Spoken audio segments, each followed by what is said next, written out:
नमस्कार, आप देख रहे हैं कैपिटल टीवी और मैं हूं आपके साथ कृतिका थपलियाल। उत्तर प्रदेश की राजनीति में इन दिनों असली मुकाबला सिर्फ चुनावी सीटों का नहीं बल्कि वोट बैंक के फॉर्मूले का है।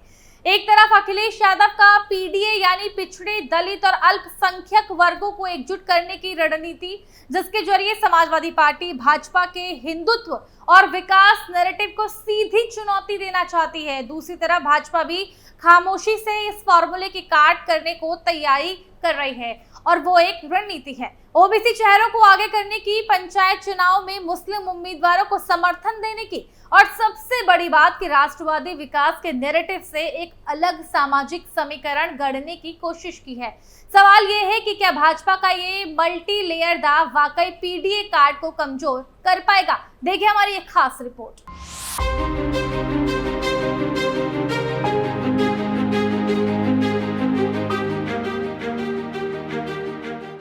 उत्तर प्रदेश की राजनीति में इस वक्त सबसे बड़ी चर्चा समाजवादी पार्टी का पीडीए फॉर्मूला है, यानी पिछड़े, दलित और अल्पसंख्यक वोट बैंक का नया सामाजिक समीकरण। अखिलेश यादव इसे सामाजिक न्याय का नारा बताकर पेश कर रहे हैं, लेकिन हकीकत ये है कि ये सिर्फ परंपरागत वोट बैंक की राजनीति को नए नाम से दोहराने की कोशिश है। आजमगढ़ में पीडीए भवन का उद्घाटन कर अखिलेश ने पूर्वांचल में अपनी पकड़ मजबूत करने का दावा तो किया, मगर सवाल ये है कि क्या ये सच में बदलाव की कोशिश है या फिर सिर्फ सत्ता पाने का एक नया राजनीतिक दांव। सपा की रणनीति का असली मकसद साफ दिखता है, जाति और धर्म के आधार पर समाज को फिर से बांटना, आरक्षण और पहचान की राजनीति को हवा देकर भाजपा के विकास और राष्ट्रवाद के नैरेटिव को चुनौती देना। दरअसल पीडीए फॉर्मूला सामाजिक न्याय का चोला पहनकर भी असल में वही पुरानी वोट बैंक राजनीति को जिंदा रखने का तरीका है, जिसमें ना तो नीति की बात है ना ही नए विचार की, सिर्फ सत्ता की कुर्सी पाने की रणनीति है। लेकिन भाजपा भी इस चुनौती को हल्के में लेने के मूड में बिल्कुल नहीं है। भाजपा ने हाल के वर्षों में उत्तर प्रदेश सहित पूरे देश में ओबीसी नेताओं को शीर्ष पदों पर बढ़ावा दिया है।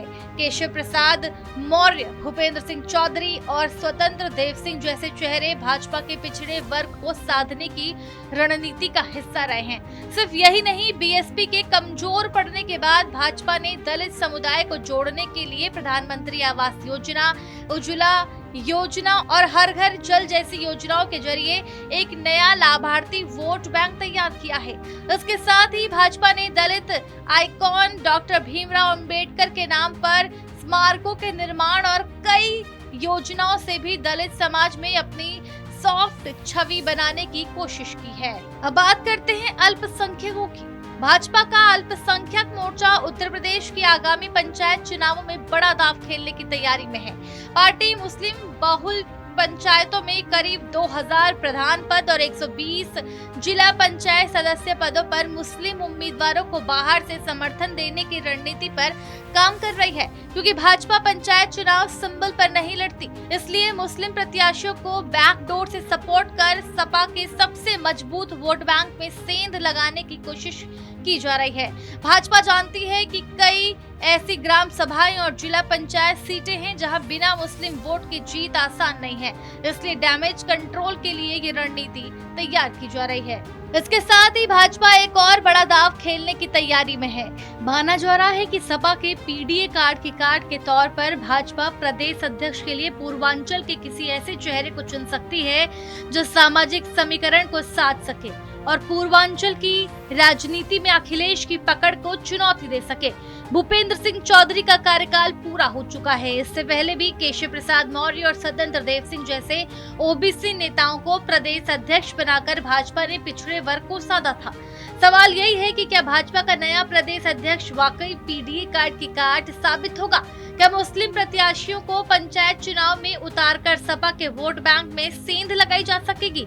और क्या सामाजिक प्रतिनिधित्व के साथ साथ लाभार्थी वोट बैंक और राष्ट्रवादी विकास नैरेटिव से भाजपा सपा की सोशल इंजीनियरिंग को कमजोर कर पाएगी? उत्तर प्रदेश की सियासत इन सवालों के जवाब तलाश रही है। क्या प्रदेश अध्यक्ष के चेहरे के जरिए भाजपा पूर्वांचल में अखिलेश की मजबूत पकड़ को चुनौती दे पाएगी? यही जंग फिलहाल यूपी की सियासत को दिलचस्प बना रही है और ऐसे ही तमाम जानकारियों के लिए बने रहिए हमारे साथ और देखते रहिए कैपिटल टीवी। धन्यवाद। है।